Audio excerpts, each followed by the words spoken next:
Hi there. I thought I'd show a little bit about how I do the process for scanning some slides. First, I start with some slides, usually with a set like this set. I would sort them all first because there's bound to be a few that are the wrong date. And if you notice, all of these have a date on them. Wow, this is really warped. This one says June 7th. Where's the camera? There it is. What I've been doing is I put it so that the date is on the side facing me, which means that the emulsion is on the back, and all slides are like this. And they're right side up, because when the camera takes a shot, it inverts it and then inverts it. No, I don't remember. But usually when you project them, you put them in upside down. But for this, I'm going to do them right side up. So basically we'll just go through. I usually put them in this tray. See, these are a different style. So these are from a different set.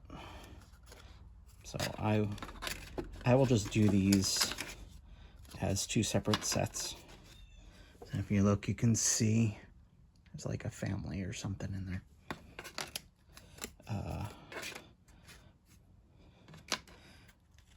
And so for every box of slides that's in there, I'll go through like this.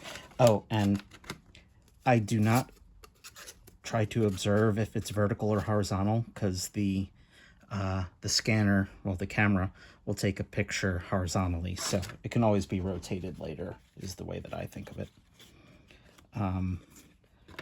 But as the most self-similar I can make them, the better. I'm just going to show one group of slides. So here, it's just there's a lot of dust and stuff on these.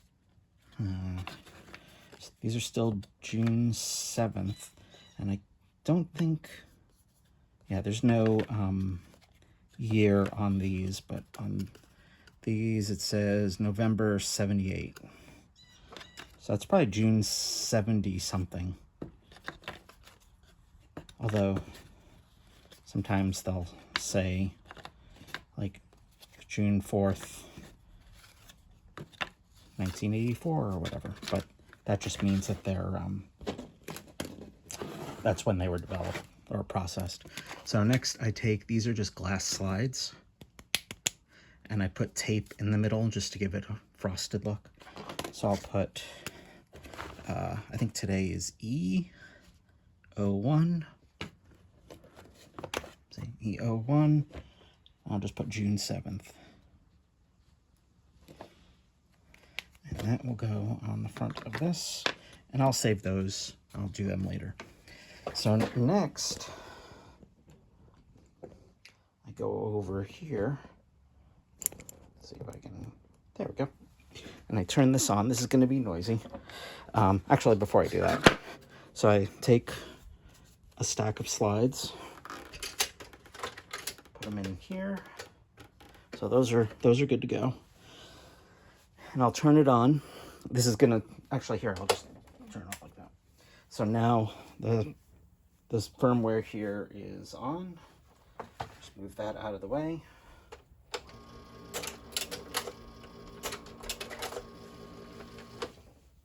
Make sure the focus is okay, which it is.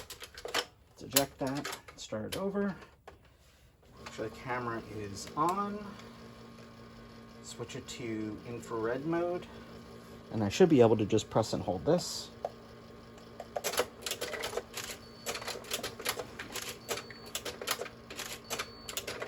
There we go. So it drops the slide in. This knows that it sends that a signal to drop the slide in, go to the next one. It waits a short amount of time, triggers the camera to take a picture. Once it has taken the picture, which it knows from the flash hot shoe, it knows to advance to the next slide, and so on and so on.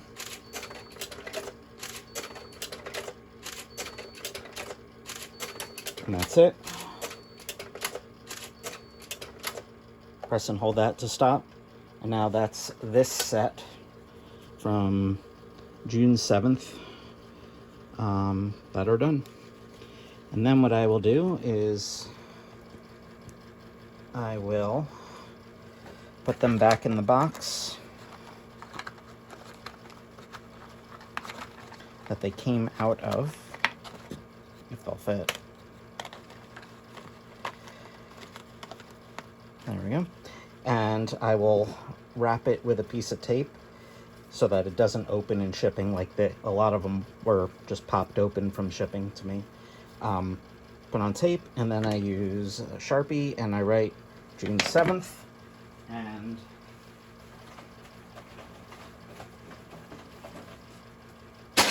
that ends up looking like this when it's done.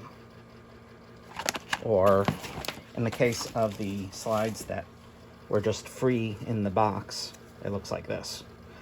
But I've been trying to label them so that they can always come back to them later. And when I distribute them, I put the B17 on the box, on the folder of all the images, so that if you like, oh, I really want to make a print of something, you're not just given a stack of slides, or rather boxes of slides. You actually know exactly which stack it came from. Just because, you know, I have to sort it now, so I may as well leave it in a good state, in a much better state than I got it in. So, like, for example, this one's from August 1978, and then I would still process the rest of these. I'm probably gonna do these 6 containers tonight, and that's that. So yeah. And there's the rig. It consists of a Kodak Exographic 3AM projector, Nikon Z80. I used to use a D70, but the shutter broke on it.